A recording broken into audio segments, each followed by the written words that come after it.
2 years ago, I was advising two different founders who were both completely broke. Today, one of them is making $100,000 a month in profit, and the other is making $40,000 a month. These guys don't even know each other, but they have the exact same story. They both took their businesses that were on the edge of failure and turned them around using AI as their co-founder. No investors, no big team, just them and AI. This isn't some outlier story. We're about to see an explosion of new businesses in the next few years, more than in any time in history, because of AI. AI is completely changing the game. Starting a company today is cheaper, faster, and easier than ever. AI does the heavy lifting. Platforms give you instant distribution, and you don't need a ton of money or a big team just to get started. But here's the problem. Most people are still going to screw it up. They'll waste money, overcomplicate it, and quit before they ever give themselves a real shot. When it comes to starting a company, the United States is the greatest place in the world to do it. There's massive upside and almost no risk if you manage it properly. But nobody talks about how to actually do that. This video is about how to start a company in the age of AI. Instead of worrying about AI taking your job, you're going to learn how to make it work for you. And here's my promise. I'm going to walk you through how to actually get started and the key things you need to know. Lessons that I've learned from over 20 years of building, advising, and investing in startups. And if you stick with me until the end, I'll share the one move that separates the founders who built something lasting from everyone else who's just going to flame out. So let's get into it. So quick disclaimer, I've been an entrepreneur, advisor, and investor for over 20 years. I am not, thank God, a lawyer or an accountant. So don't take any of this as tax or legal advice. That being said, I'm going to outline what I think makes the most sense for most people. And real quick, if you're serious about building something and you want more content like this, hit subscribe and ring the bell. I drop new experiments and founder strategies every week. Hit the thumbs up if this helps you out. And drop your company in the comments. Pro tip, it's free engagement for you. Plus, I love seeing what you're working on. Now, a lot of people will tell you to wait to form a company until you know exactly what you're doing. I used to think the exact same thing, but it doesn't make sense if you think about it. The big reason? Taxes. From day one, having a company lets you deduct your expenses, your software, your equipment, the internet bill, even part of your home office. That's a real immediate win. Check with your accountant or run it through QuickBooks to figure out how much and exactly what you can deduct. And you know what? Liability is a major part of it as well. Even if you're not conducting business yet, an LLC keeps things separate and protects your personal assets if something goes sideways. It's even in the name. LLC stands for Limited Liability Company. Plus, anything you create, the code, the designs, the products, it belongs to the company, not you personally. It just keeps things separate and neat. So step one is simple. Get your EIN, which is like a social security number for a business, from the IRS. Then register your LLC with the state you want to register in. It's usually the state you live in. Under almost every circumstance in the United States, an LLC is the right move. If you're chasing venture capital down the road, investors will want a C Corp. But you can always convert into that later, so don't overthink it. Even if you spend a whole year just experimenting, trying random ideas, all that money you spend, it's tax deductible. If you keep it lean and straightforward, your downside is almost zero and your upside, it's unlimited. Next, you need to open a bank account. You gotta separate the business money from your personal money. I recommend Mercury. It's built for startups, it's 100% online, and it integrates smoothly with the tools you'll be using. I have a promo link in the description for Mercury if you're interested. Now, one of the biggest reasons people hesitate to start a company is that they think, oh my God, I need a co-founder first. Well, they're waiting for the perfect technical co-founder or someone to split the workload with them, but that is old thinking. Everyone already has a co-founder. It's called AI. And unlike the human partner, it's never gonna sleep. It'll never argue with you about equity, and it's gonna fill in every gap in your skill set instantly. Think about what used to require a whole team. Market research, competitive analysis, writing copy, creating ads, drafting customer outreach emails, even building landing pages. Your AI co-founder can handle all of that in minutes, not weeks. The key, you don't have to build an AI company to use AI in everything you do. You could sell plumbing services and still use your AI co-founder to write your marketing copy, handle your customer inquiries, and optimize your scheduling. Here's a quick test I use. If I'm spending more than 20 minutes on something and I haven't used AI, I'm like, I'm not leveraging it enough. That's a sign. Any questions you don't have the answers to, anything you're wondering about, your AI co-founder is there to help you learn. I am literally doing this right now. I'm working with Claude, my co-founder, for this content to help me structure the video, refine the script, and make sure I'm hitting all the key points. For brainstorming, your AI co-founder is incredible. You feed it the rough ideas and ask it to poke holes in it and suggest variations. For copy, it can draft your website, email sequences, social posts, then edit and add your voice. What used to take days now takes hours. LLMs, large language models like Claude, ChatGPT, Grok, or Gemini, they're the starting point, but there are countless tools built for specific functions of your business that are all extremely inexpensive. I cover a lot of them in my videos, so if you're interested in that stuff, definitely subscribe.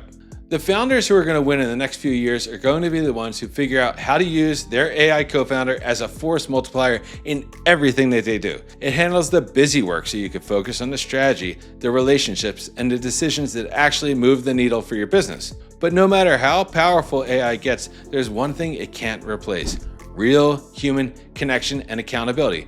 That's where your network comes in. You're probably thinking, oh, my friends and my family, right? Well, they're great for moral support, but after a few months of you talking about conversion rates and customer acquisition costs, their eyes are going to glaze over, and it's not their fault. They don't live in your world. What you need is people who get it, people who understand the grind, the uncertainty, and the small wins that keep you going every day. There are a couple things you could do here. First, you can find a mentor, coach, or advisor, somebody who's been there and can help guide your business decisions. Second, you could find peers, other founders at your level who are going through the same challenges you're going through. For mentors, the best ones are the ones who are far enough ahead to show you the path, but not so far ahead that they've forgotten how they got there, or even worse, they never had to walk it. Rich kids. A multi-billionaire mentor when you're just getting started, well, that's probably overkill. Someone with a successful, profitable business who actually built it themselves, well, that is pure gold for you. For peers, you want someone in the same situation as you. Obviously not in your specific industry, but founders facing the same challenges. You need someone you could share the real struggles with. That's why I started something called 5 Founders. It's a very inexpensive online mastermind group where we match you up with other founders in the same situation. We meet once a month and we create accountability. Accountability drives consistency. And when you know you have to report back to your group on what you said you'd accomplish, you actually get it done. Plus, you share playbooks and cut down on trial and error. So instead of making the same mistake yourself, you learn from others who have already figured it out. But honestly, it's also a place to open up about the emotional journey. We encourage vulnerability. Building a company is isolating, and sometimes you just need to tell someone, this week really sucked, and know that they actually know what you're talking about. And for those who want a more hands-on guidance, I also do one-on-one coaching. Sometimes you need people out there who can help you see the tough decisions and see the blind spots you can't see yourself. But no pressure here. I just want you to know that these are available, but the links are in the description for both if you're interested. Look, having that support system helps keep the stress down. But more importantly, you need to lower the stakes entirely. And that means not buying into the myth about starting a company, that you need to go all in from day one. Most people think they need to quit their job to start a company. That's backwards thinking. And it's why so many startups fail in the first 6 months. The goal is to have unlimited time to find product market fit. When you need the business to pay your rent next month, well, you're gonna make desperate decisions, and they're gonna be bad decisions. But if you can wait to pull the money out until you're ready, you'll be able to keep working on it until something clicks. My first startup, Ticket Leap, I worked on it nights and weekends for 2 years before I went full time. And you know what? That constraint was my superpower. When you only have 10 to 15 hours a week to work on it, you can't waste time on things that don't matter. You're gonna ship small, you're gonna iterate fast, and you focus only on what moves the needle for you. You use automation and your AI co-founder to maximize every minute you have available. The side hustle approach gives you something most founders never have: patience. You're not desperate for revenue in month 2 because you still have your salary coming in. That means you can focus on building something that people actually want instead of stressing about how you're gonna pay your bills next month. When you finally can drop your 9 to 5, it won't be a leap of faith. It'll be a calculated move because you already have traction, customers, and momentum. So, how do you build the perfect product if you're doing it as a side hustle? Great question. The answer, you don't. Instead, you iterate. You ship small and you iterate fast. Here's the truth nobody wants to hear. Your first version should embarrass you. If it doesn't, well, you waited way too long. Most founders waste months or even years perfecting something that nobody asked for. They build in secret, they add feature after feature, they polish every pixel, and what do they launch to? Crickets. I've done this, I've been there. But why do they do it? Because they never bothered to find out if anyone actually wanted what they were building. The goal is to figure out what people want and build the smallest possible version of that, your MVP. minimum viable product to test if the perfect version is even worth building. So start with the landing page. Can you get people to sign up for a wait list? You can? Okay, great. Now ask them to pre-order. Nobody's pulling out their credit card? Well, then you just saved yourself 6 months of building the wrong thing. Let me give you a real world example. Say you want to build a service that connects homeowners with vetted handymen for small repairs. Stuff that's just too small for contractors, but too complex for DIY. Don't build an app. Don't recruit handymen. Don't create a scheduling system. Instead, put up a simple landing page. Get a trusted handyman to your door in 2 hours, $99 service call. Run some Facebook ads targeting local homeowners. If people click, great. If they actually put in their credit card, even better. The kicker, you don't even need the handyman yet. When somebody books, then you manually call 3 handymen until you find one who can go. You are the scheduling system. You are the app. You're testing if people will actually pay for this before you build anything. And if nobody books, well, you just saved yourselves months of building a marketplace that nobody wanted. And if they do book, now you know exactly what to build, what to charge, and you already have paying customers. I'm constantly doing this in my startups. Every feature, every new product line, every expansion, I test the demand first with the absolute minimum viable test. Sometimes it's a landing page. Sometimes it's a Google form. Sometimes it's literally just Facebook post saying, would you pay for this? Once you get the initial validation, build the absolute minimum. Your MVP, it should be held together with duct tape and a prayer. It should do one thing, the core thing that people are paying for, and nothing else. Success isn't about how great your V1 is, it's about how many iteration loops you can run. Every launch teaches you something. Every customer complaint, it's gold. Every feature request, it tells you what to build next. The founders who win aren't the ones who build the best V1. They're the ones who get to V20 the fastest. They ship, they learn, they iterate, and they do it again and again before the competition even launches their first perfect version. And when you start this lean, you have unlimited time to keep iterating. You didn't blow your savings on developers. You didn't quit your job. You didn't take on investors. Every experiment costs hundreds of dollars, not thousands. You can afford to be wrong 10 times, 100 times before you find out what works. But not every idea that works is worth scaling. Some businesses, they're traps. You need to pick your battles wisely.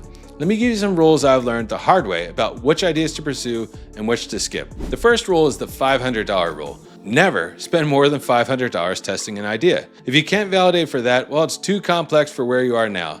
The handyman service I mentioned, landing page, some Facebook ads, maybe $300 total. If you're thinking you need $10,000 to test something, you are thinking too big. Second, and this is huge, stolen from Elon, the best product is no product.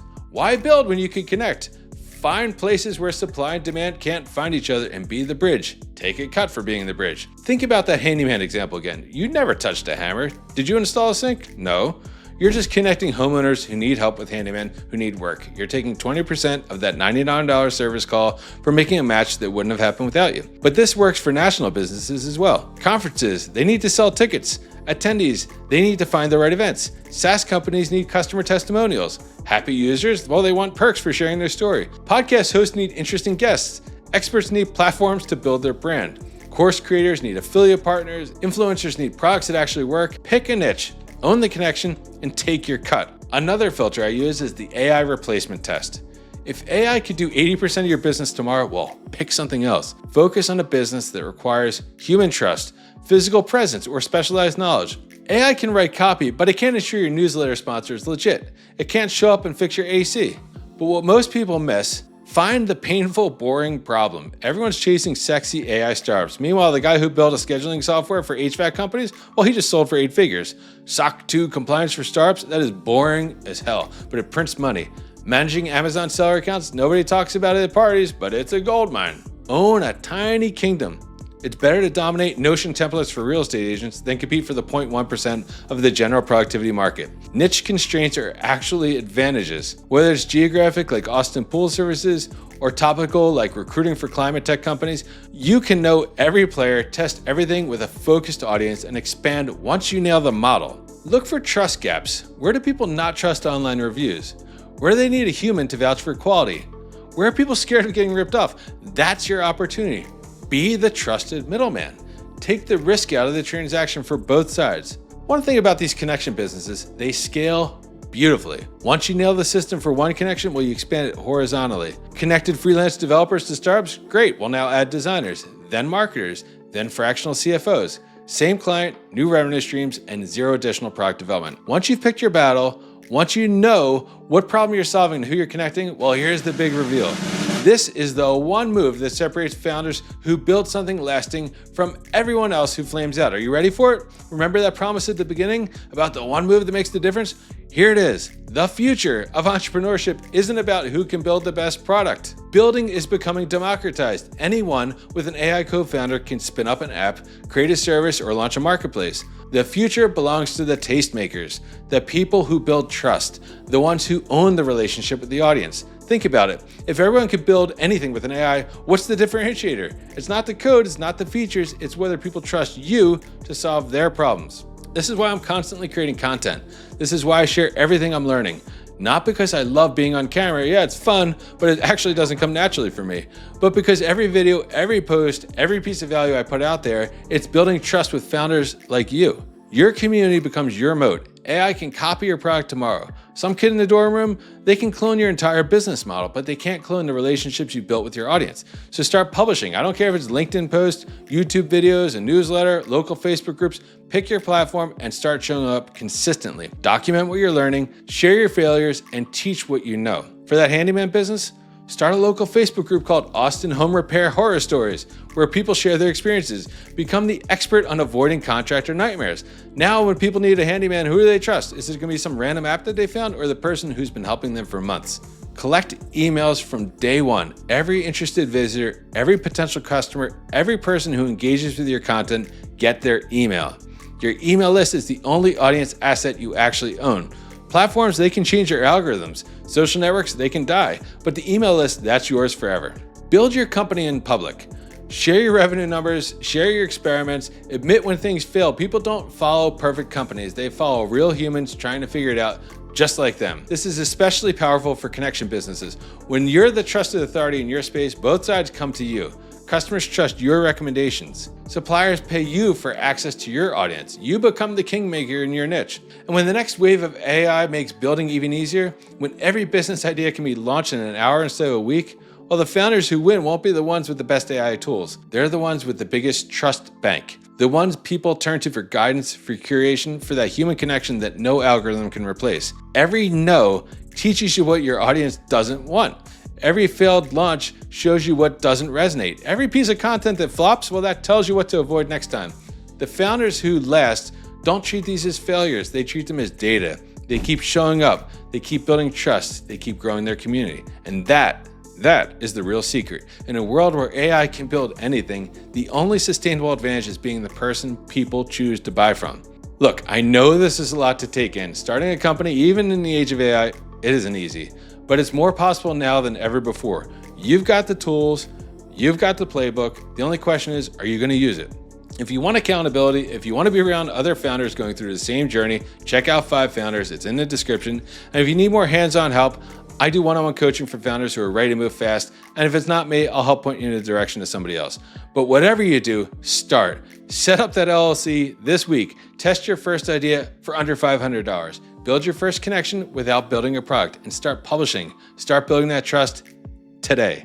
Because the best time to start a company, that was yesterday. The second best time, right now. Thank you for watching. If this helped you out, hit subscribe for more founder experiments every week. Drop a comment and let me know what you're building. I actually read them all. And if you think another founder needed to hear this, share this video with them. Now, get out there and start building.